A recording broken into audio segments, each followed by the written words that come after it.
I'm Charlotte. I'm Erin. I'm Indy, and we're all part of Nottinghamshire Wildlife Trust youth team, Keeping It Wild. We are a group of young people who care passionately about local wildlife and support the Trust with fundraising and campaigns. Nottinghamshire Wildlife Trust works to promote wildlife and green spaces and have been championing urban wildlife across the county in Nottingham for over 40 years. In response to the climate and biodiversity crisis, the Wildlife Trust wants to encourage 1 in 4 people to take action for wildlife and the environment.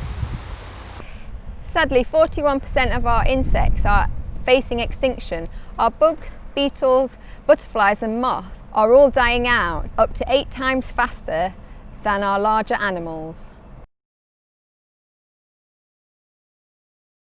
Without pollinating insects, we wouldn't have fruit like strawberries, apples, grapes and lemons. We wouldn't have vegetables like carrots, peppers. We wouldn't even have coffee or chocolate. We also rely on insects for medicines, fibres such as cotton for clothing and biofuels. It is estimated that pest control by insects is worth $4.5 billion in the US, and it would cost us £367 million in the UK to do the job of dung beetles burying waste. If that isn't enough, countless food chains around the world would collapse without insects. There are 3 main areas that are causing insect population declines: loss and fragmentation of habitat, pesticide use and climate change. Over the last 100 or more years, natural habitats have either been lost completely, damaged or fragmented due to human activity and the development of towns, cities and the way we produce food. Sadly, 97% of our wildflower meadows have been lost since the 1930s, and 87% of the world's wetlands have gone along with insects they once supported. Pesticides are freely available to purchase from garden centres, supermarkets and DIY stores, and the use of them has almost doubled in the last 25 years. Pesticides associated with intensive farming have increased the decline of our insects and bee species exponentially. Finally, climate change is impacting wildlife on a global scale.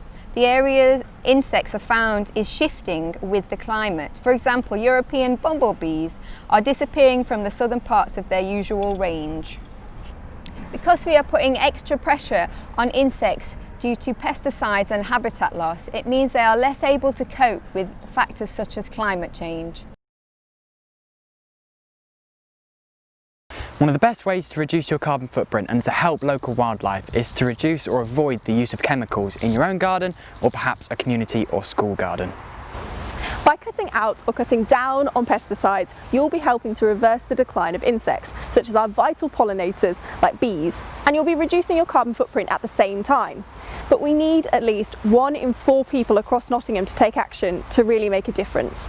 We want you to keep learning on how to take action for insects. Why not look how insect friendly your school is? Write a list of things that you could do in your school grounds that would make it better for insects. Could your school create a bug hotel or a compost heap?